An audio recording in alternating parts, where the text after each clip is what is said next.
today is a fix of a Bradford white water heater. It failed yesterday. We only had warm water. It was suspicious, but still warm. Today it's cold, so it definitely completely failed.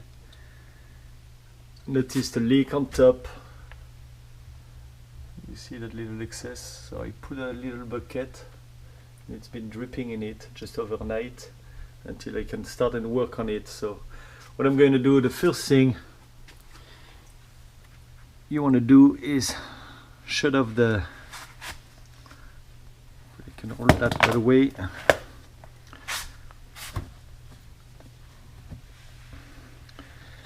Shut off the gas. You don't hear a click anyway, it's not working. Put that on vacation or all the way off. It will take 5 minutes to purge the gas, so don't do anything on that until then. And then we're gonna investigate, but you can see it's been leaking water all the way to the bottom. It's pretty nasty, so I'm gonna start soaking the water out. This is the outlet valve or drain with a valve on it. I'm gonna connect the hose. I will drain the water tank. I'm gonna clean it. It can only be better. Hopefully I can fix it. Then you have the cover to see the pilot light right there, so I will remove that and start investigating. Clean the top and try to find out why the expansion tank is leaking over there. I have the water valve that I will shut off pretty soon. Open the relief valve, pressure relief valve right here. That is meant in case of your water heater is building pressure. This will release the pressure and drain right here. It should not happen, but it's just a safety feature. So let's get moving. You can see it start building some mold, so I don't know how long it's been leaking, worrying me, but that's not the type of corner I'm checking it on a regular basis, obviously. Okay, let's get started. So this particular thermostat, this is about 15.5 years old, and it's been running very well, but not maintained properly, to be honest. So the water temperature is off on the vacation, or actually all the way off. Then you have the gas valve, you have the on position with a red indicator right here. Put that on the pilot position or the off position. And I'd rather put that on the off position as of now before I start working on it. This is a piezo when you want to start it, so don't activate that right now. It's only when you put that on the pilot position and you're trying to restart it. But first I have some cleaning to do. Okay, so first, draining your water tank, which you don't have to do only when it's failing. Actually, you should be doing that once a year. The procedure is quite easy. Shut off the water valve on your cold. I have a collar on that.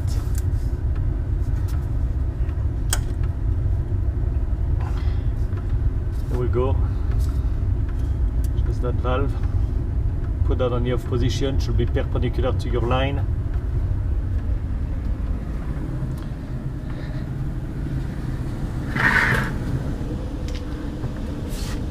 To connect your water hose.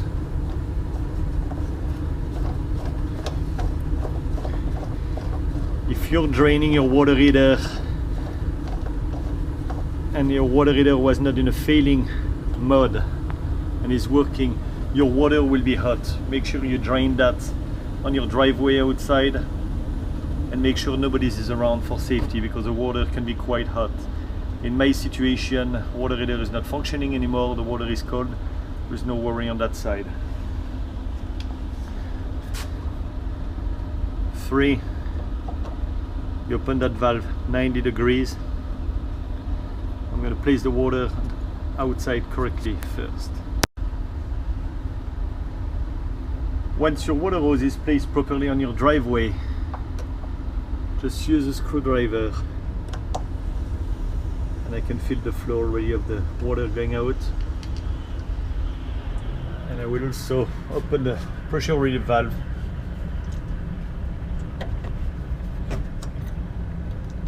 There we go. To make sure I have an air inlet. You can use a faucet as well inside. That one is on the spot, you'd rather use that one. My choice, my opinion. Get the air inside going so it can drain properly. And we can hear right now.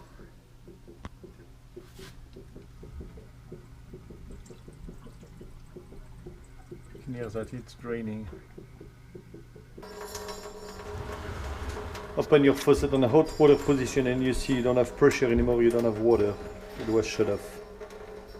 It was draining very slowly. Actually, this is not a ball valve, it's not a quarter turn. You open that all the way.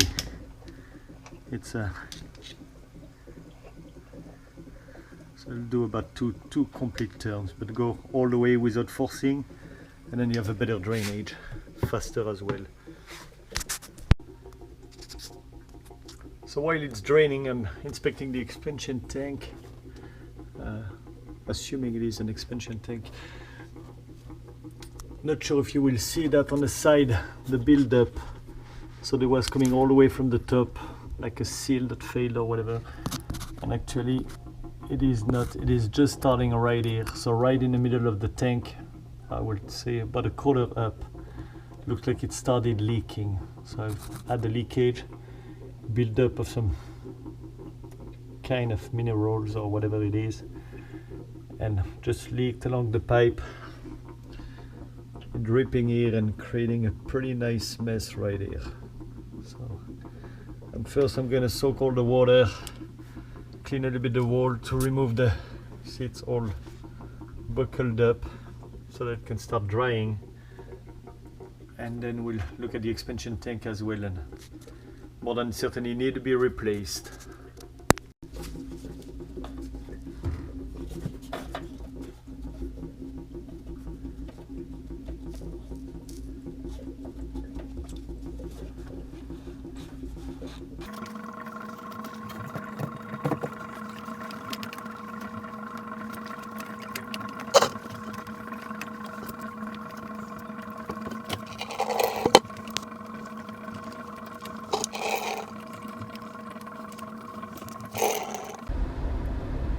Okay, like you've seen, using some sponge. Just sponge everything that was in a catch pan. So at least it's a good indicator later if I have a leak or anything of that sort. Easy to check. Get pretty nasty water with a mix of dirt and dust and everything you can think of. Then the other thing you want to do is your gas. You should have the valve to the water heater, but the feed of the gas, you see you have two lines. It may be different at your place. That one is feeding the heater for the house. This one is feeding the water heater. I'm going to shut it off 90-degree turn so that I don't have gas feeding the gas valve. Of course, that does happen right on Thanksgiving Day. End of November, very cold outside, and you don't have hot water to shower, so we have to get that fixed very quickly. And again, everything I'm showing in my videos, everything that I initiated as project, I was able to fix everything, but by no means it is the safest way. This is just giving advice or guidance or tips. But so far I've been able to do everything in a safe way and a cost-efficient way as well. So that's the point. Try to do it yourself before you call someone in, but just be safe and make sure you're educating yourself. Watch several YouTube videos. You have excellent videos of gentlemen, you know, showing you how to do things, and that's how I get started on every project as well. Also, as far as I'm concerned, this is a gas-fired water heater, not an electrical one. You see electrical wires, but this is connected to the piezo to get the flame started when the gas is is being fed. But this is just internal to the unit. The only lines feeding your water heater is your gas in that particular case, and you have the water on top. So no need to look for a breaker if it is a gas-fired water heater. It's always a good opportunity to get things clean. So I'm gonna scrub that and get everything clean as well. The wall gently. I will wipe off the excess and I will repaint that later if I don't have further damage. But you see the kind of gunk you're removing, so let's clean that.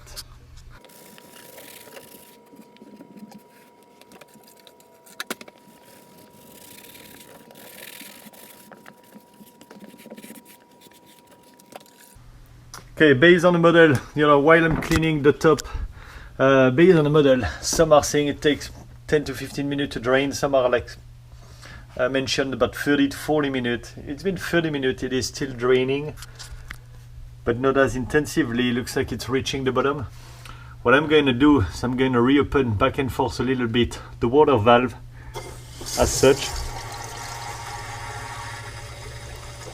Can you hear that? And I will shut it off and let it drain. The thing is that you want to be able to shake as many sediment in the bottom of the water tank as possible to flush that out, to improve the efficiency of your water heater. Hoping I can get that one restarted. You will build up some sediment at the bottom. A reason why you need to do that on a yearly, I would say every 2 years at least. You will want to drain it and flush it to remove as many sediment as possible, so it's not creating a kind of insulation on the bottom and properly heating, because it is heating from the bottom with that gas burner. So I will let it drain a little bit more, and I will do that few times and reopen it completely open to get a maximum of pressure, shaking the sediment and the deposit and the minerals and whatever is inside. I want to be careful. Here we go. So normally it should go to the bottom before it gets to the pressure relief valve. I had to close it urgently, but everything, the water went back out by the pressure relief valve and the drain pipe, which doesn't make sense at all. So I'm gonna get that soaked before it gets wet everywhere. Okay, if someone can comment on that. What I love doing projects is that you're learning many things. If I release the pressure relief valve, it is still going out of that drain line, and it should not.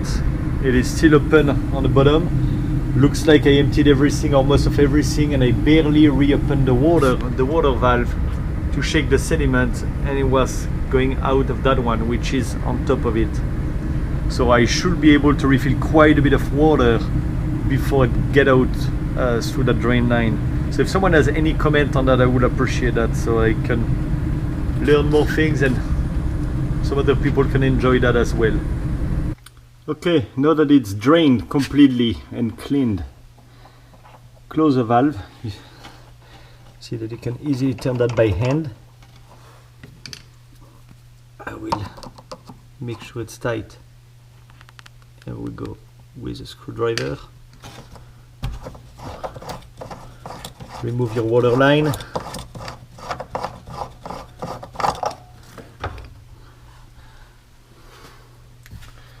Close your pressure relief valve,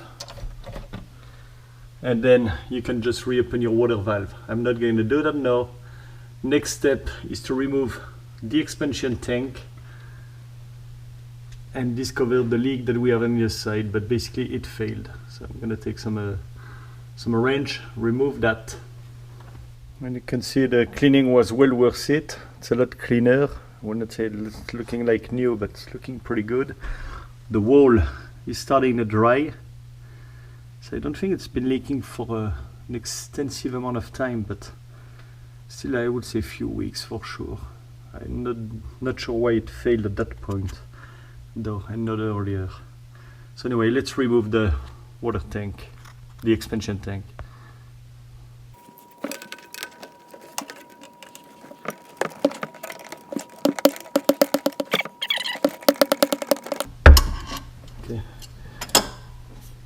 should be able to remove the end by hand.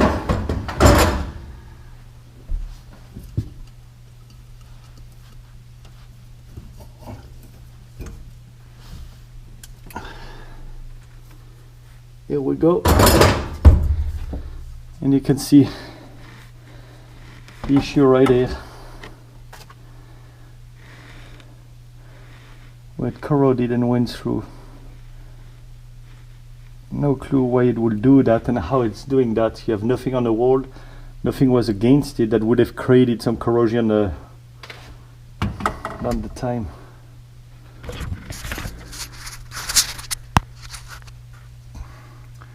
So here is the expansion tank.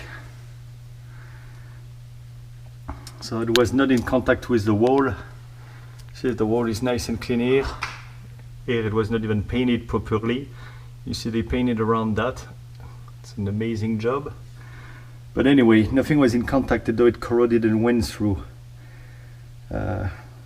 It's interesting with an expansion tank. This is very thick metal, supposed to handle quite a bit of pressure, so internal pressure. Anyway, this is what it is.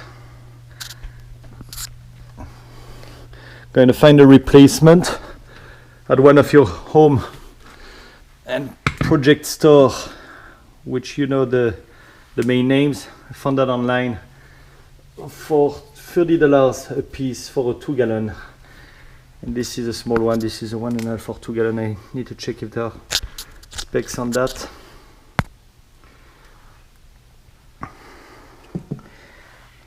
Right here, 2.1 gallon. So, and I found a 40 psi 2-gallon online. As you can see, it is 40 psi pre-charge, and you can also test them when they're mounted. You have an upper cap right here. Just unscrew that, and you can test the pressure. So no need to test it at this point, because it's failing, so I will not have the right pressure anyway. I certainly lost the preloaded pressure in it. I'm curious to see.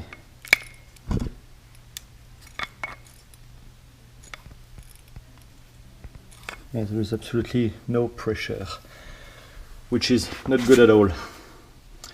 But at least it's good. The water heater failed, and I have but expansion tank. Not sure why it will stop it. I don't know if there is a safety of any kind on that will stop the water heater running. But if it is it, then it is an easy fix and makes me happy. So always a lot of things to learn when you're doing a project. I'm going to put that back. So when you do that, of course, make sure everything is shut off, and especially your main water valve on a code like we discussed. Okay, top to bottom. Let's review again the water heater. On top of it, you have the main cold water valve right here. Turn 90 degrees right now. Should be in line when it's open. That one is closed for repair purposes. Expansion tank. This one is a 2-gallon expansion tank, 40 psi pre-charge. This will allow, when your water is warming up, because water is not compressible, to expand and use the space into the expansion tank. You have a bladder inside filled out with air, compressed air, that will balance the load.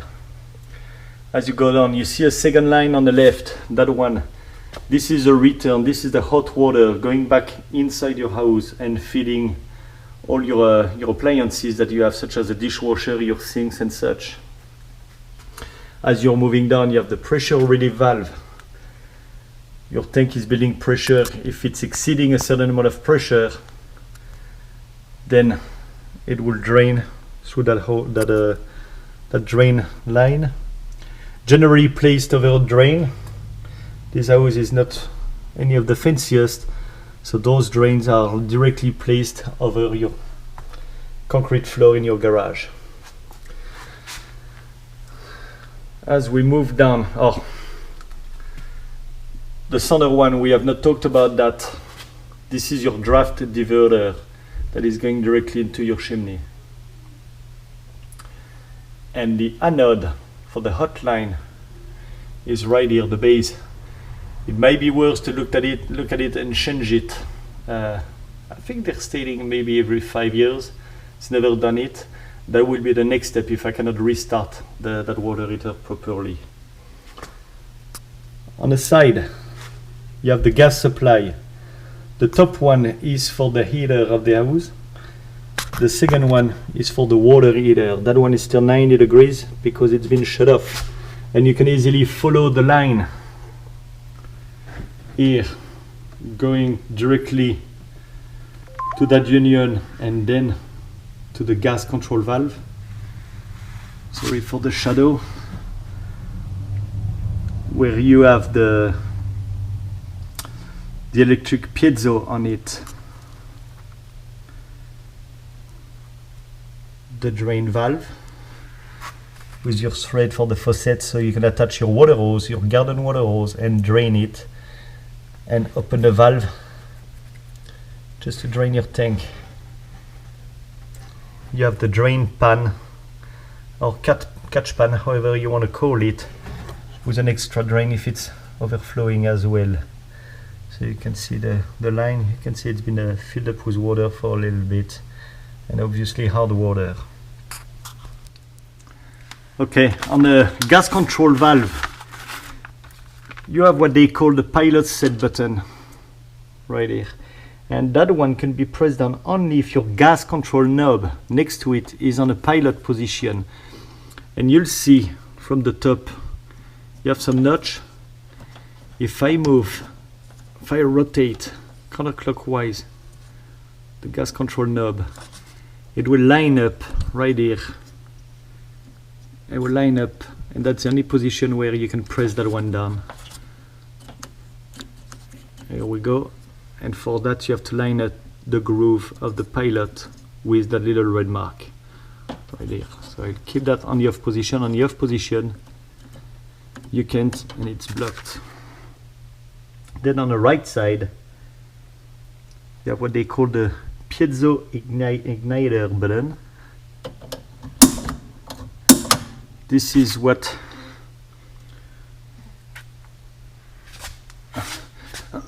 sorry. This is what will ignite your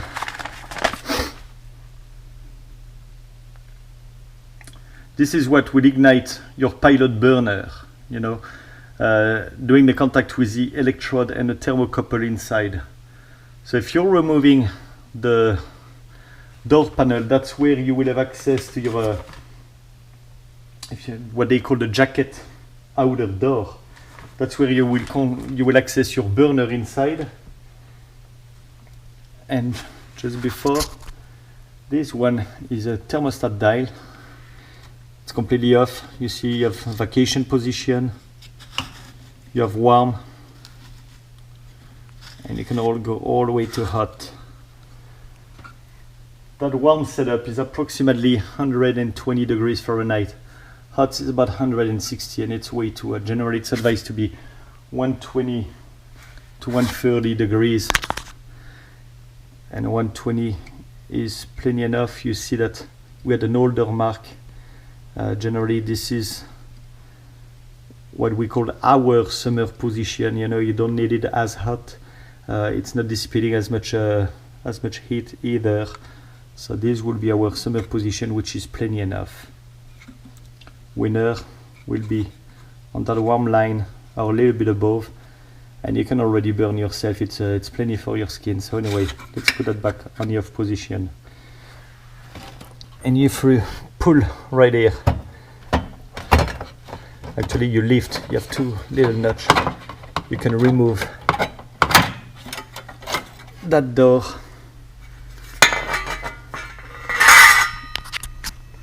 And that's where you will have access. So you see 4 screws. And this is what you will take apart to remove the burner. And you also have a grid on the bottom. So this is your side glass to check that your pilot light is on. And you can change the whole burner if it failed, or at least take it out, clean it, and air blow the inside as well as you're vacuuming it. So that's something that I will definitely do, you know, the good time to get that running properly. Anyway, I hope that review helps you understanding the way it is working. Not easy but not complicated. Again, you have your water coming in on the left side through the cold water, going into your expansion tank. In case of overpressure, you have the pressure relief valve that will automatically divert that to avoid building extra pressure. You have your expansion tank on top for the pressure. You have your return line once it's hot, so it goes filled up your water tank. You have the burner set on a certain temperature via your thermostat that will warm up the water, will recirculate and goes up when needed. Okay, let's see if you see that inside. Yes. See, when I'm using the piezo is working. So this is one more thing that can be checked. And of course, today is Thanksgiving. Perfect timing. I think that's the first time in history I heard Lowe's and Walmart and such stores were closed. So basically everything is closed this year because of COVID. So it did not help. And of course I have an extreme need for the expansion tank. So it is what it is. Okay. Bought an expansion tank, 2 gallon, same size, replacement.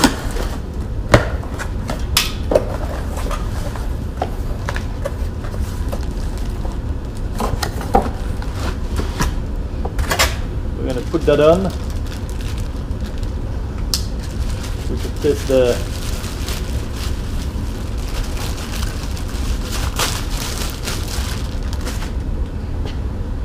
put some Teflon tape on that side. We can also test the internal pressure to make sure it is preloaded correctly.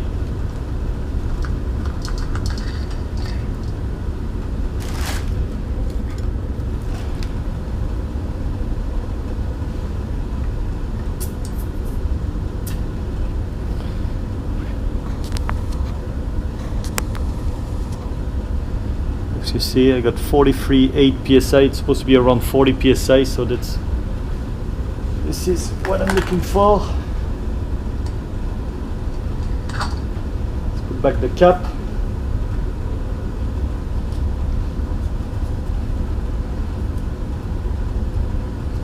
Remember the Teflon tape, you need to put that the other way.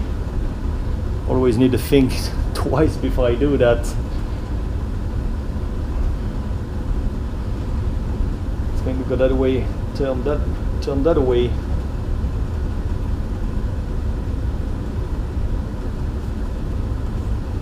So I want to put the Teflon tape the other way around.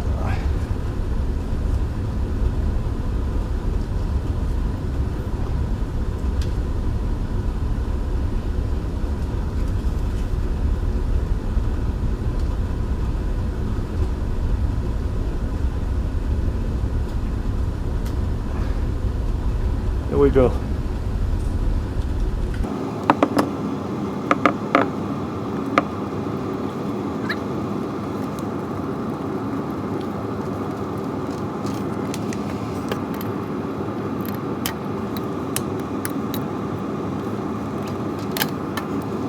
Still put water in it.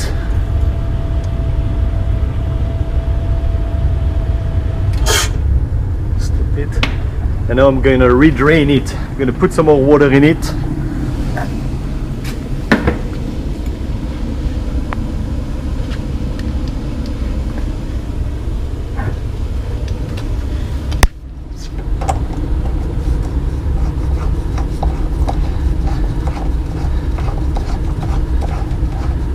I'm going to flush it one more time, just to try to remove some sediment or minerals.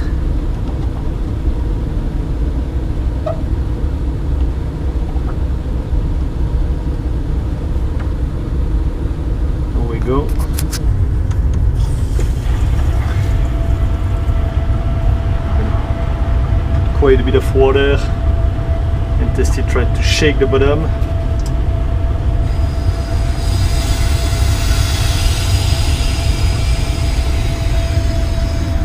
I'm using the pressure relief valve as well. Flush some of the air out.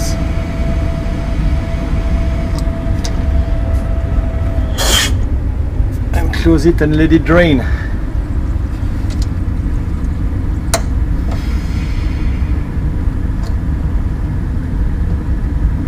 Let it in that position and let it drain.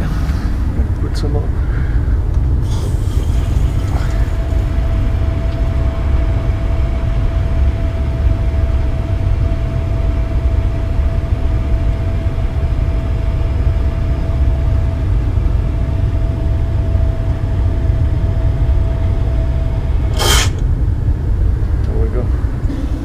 Okay, now that it drained enough, cannot see any more sediment.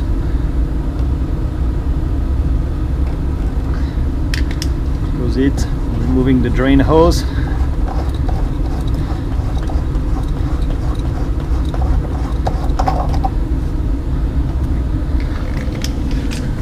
I'm going to refill it.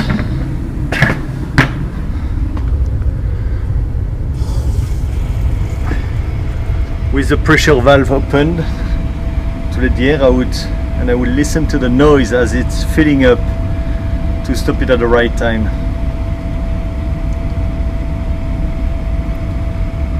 It should take a few minutes.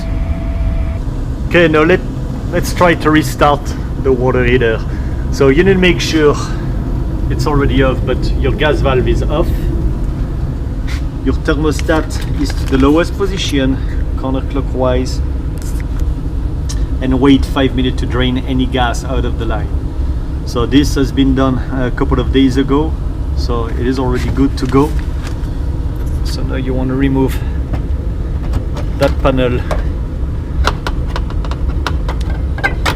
so that you can check the ignition. Put that on the side,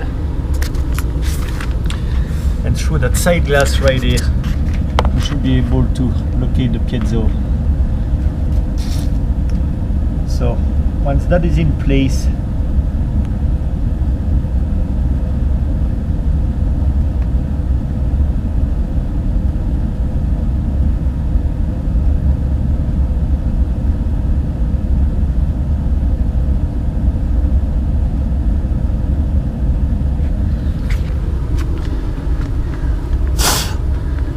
okay, so now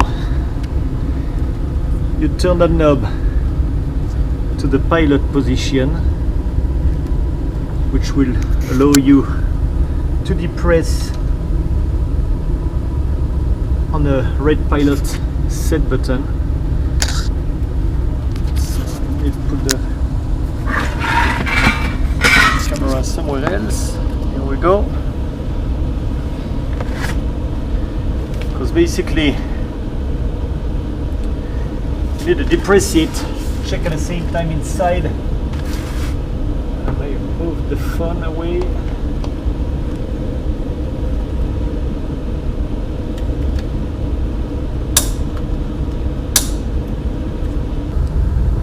Okay, now that it's lit, you should see flame inside.